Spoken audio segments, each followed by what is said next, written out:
Nouvelle coqueluche de la droite européenne, Giorgia Meloni s'attaque frontalement à Bruxelles, qu'elle accuse de gouverner à coups de paperasse et d'ordres venus d'en haut, totalement coupés des réalités vécues par les peuples.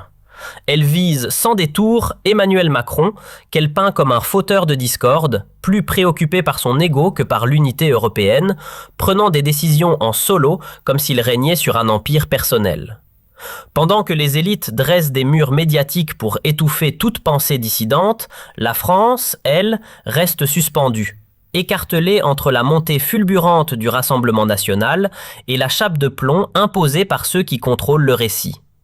Le pays regarde, ébahi, ce duel politique viré à l'affrontement frontal, entre stupeur, curiosité morbide et une pointe d'incrédulité.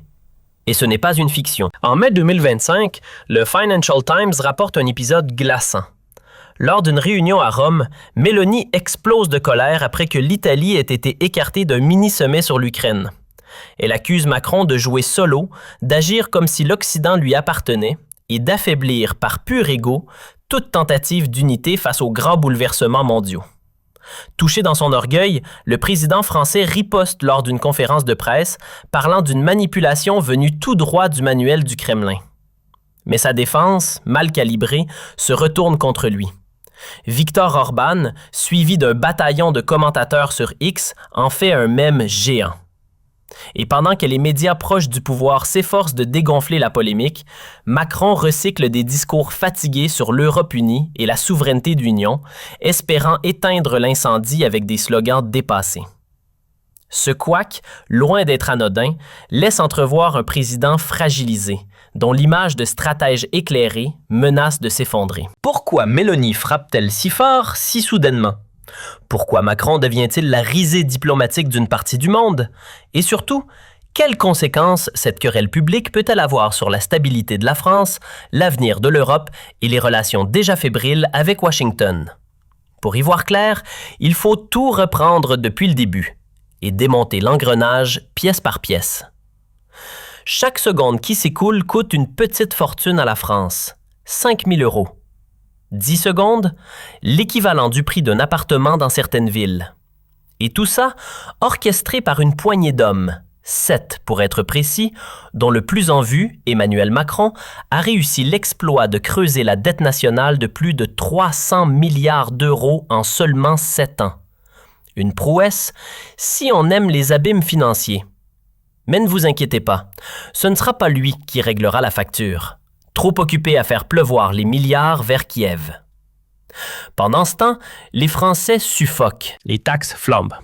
Plus de 127 milliards d'euros partent en fumée à travers TVA, impôts sur le revenu et autres joyeusetés fiscales. Et vous? Vous regardez votre salaire fondre comme du beurre en plein été. En à peine 3 ans, votre caddie coûte 22% plus cher. Oui, 22%. Et ce n'est pas tout. Pendant que votre portefeuille crie famine, les chiffres de l'insécurité font frémir. Tentatives de meurtre, agressions sexuelles, trafic de drogue, tout grimpe. Plus 7%, plus 6%, comme une courbe folle. Les jeunes, eux, sombrent dans les écrans. Les retraites s'effondrent et les usines tirent le rideau les unes après les autres. On vide vos poches pour bâtir un cauchemar. Et vous financez, sans le savoir, la construction de votre propre prison. Pourquoi semble-t-il s'appliquer à saboter leur propre pays? La réponse tient en un mot. Profit. Macron et sa garde rapprochée s'en mettent plein les poches, entre arrangements occultes, spéculations bien placées et liquidation progressive du patrimoine national. Arrêterait-il un jour? Peu probable. Le silence complice du peuple leur offre un boulevard. Personne ne bouge. Et ceux qui osent en paient le prix fort. Soyons lucides. Attendre un miracle, c'est perdre son temps. Les taxes grimperont, la violence s'étendra et votre compte en banque fondra lentement mais sûrement. Face à cela, une seule option. Pensez à vous, à vos proches.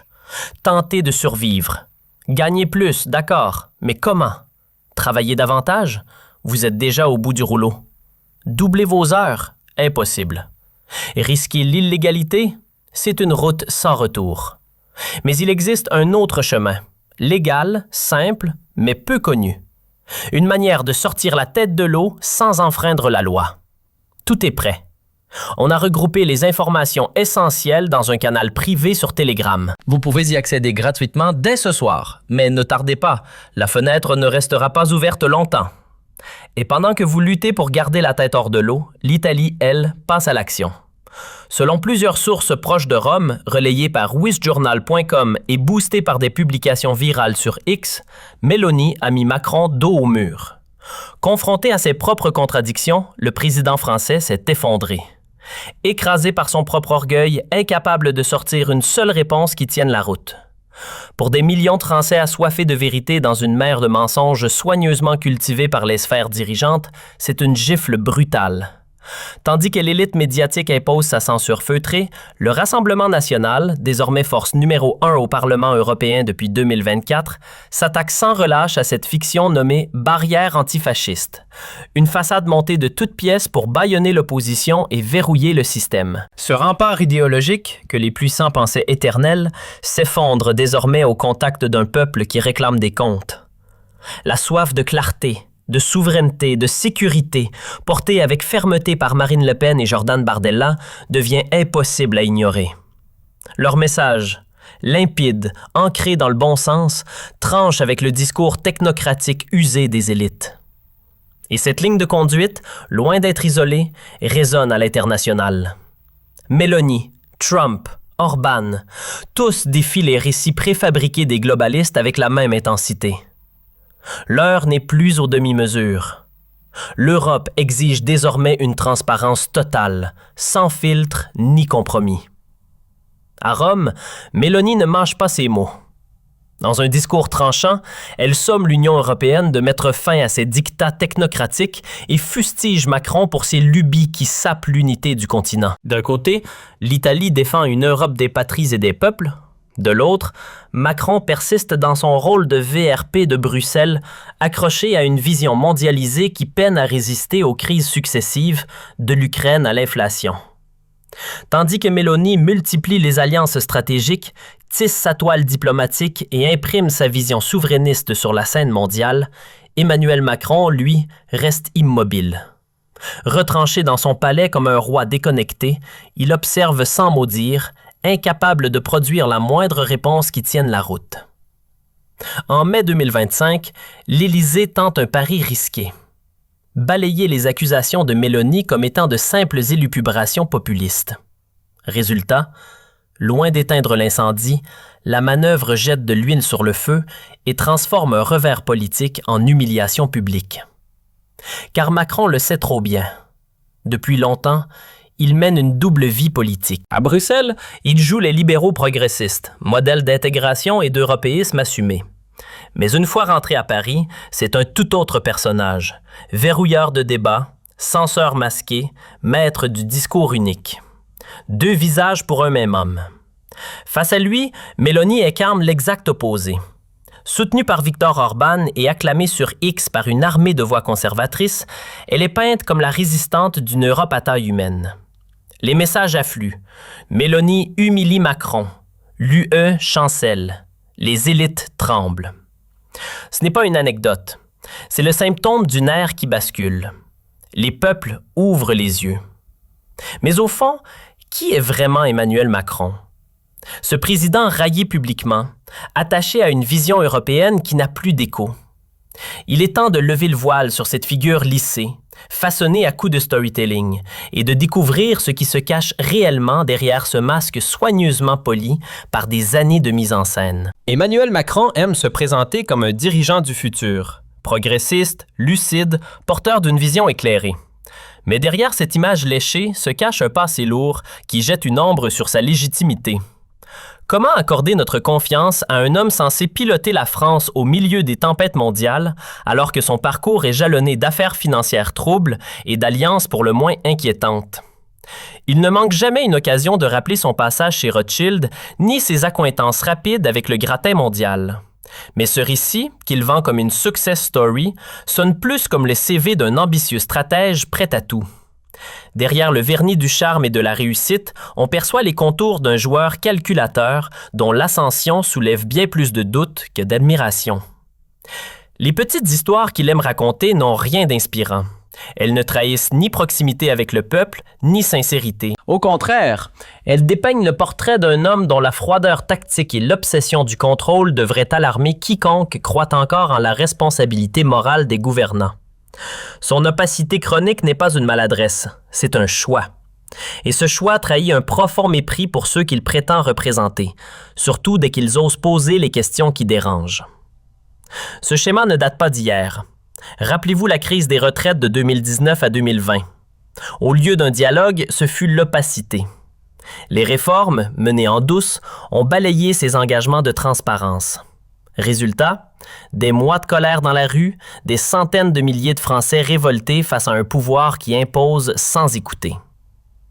Autrefois maître des équations financières chez Rothschild, le même homme s'amuse désormais avec les fondations de la République. Quand l'opposition l'agace, il dégaine le 49,3 comme un joker automatique. La Constitution? Un obstacle contournable. Et sa réponse bancale aux attaques de Mélanie, un charabia prétentieux sur fond d'ignorance, n'est que le reflet fidèle de cette dérive. Macron, c'est ce président qui préfère détourner les yeux plutôt que d'affronter ses propres responsabilités. Fuir le réel, minimiser les crises, diluer les erreurs. Le tout saupoudré d'une suffisance intellectuelle qui flirte parfois avec la prétention caricaturale. En diplomatie, ces revers s'enchaînent, et chaque faux pas souligne une vérité brute. Il comprend mal les priorités de son propre peuple. L'homme censé dialoguer d'égal à égal avec Moscou, Pékin ou Washington semble incapable d'entendre les cris sourds des Français sur le chômage, la peur de l'insécurité ou l'angoisse de voir leur pouvoir d'achat s'effondrer. Son ascension politique, faite de raccourcis et d'opportunisme, contourne le parcours classique d'un engagement sincère. Il n'a pas gravi les marches, il les a enjambées, poussées non par vocation, mais par calcul froid. Ce désintérêt pour l'humain, ce manque d'écoute réelle, tête chaque recoin de son action publique. Dans son esprit, un pays se gère comme un bilan comptable. Et face aux défis complexes du monde d'aujourd'hui, crise énergétique, tensions internationales, inflation déchaînée, il brandit des solutions toutes faites, issues d'un manuel technocratique dépassé. Conséquence, un enchaînement de fiascos, des promesses envolées et une nation plus divisée que jamais. La fracture n'est plus sociale, elle est totale.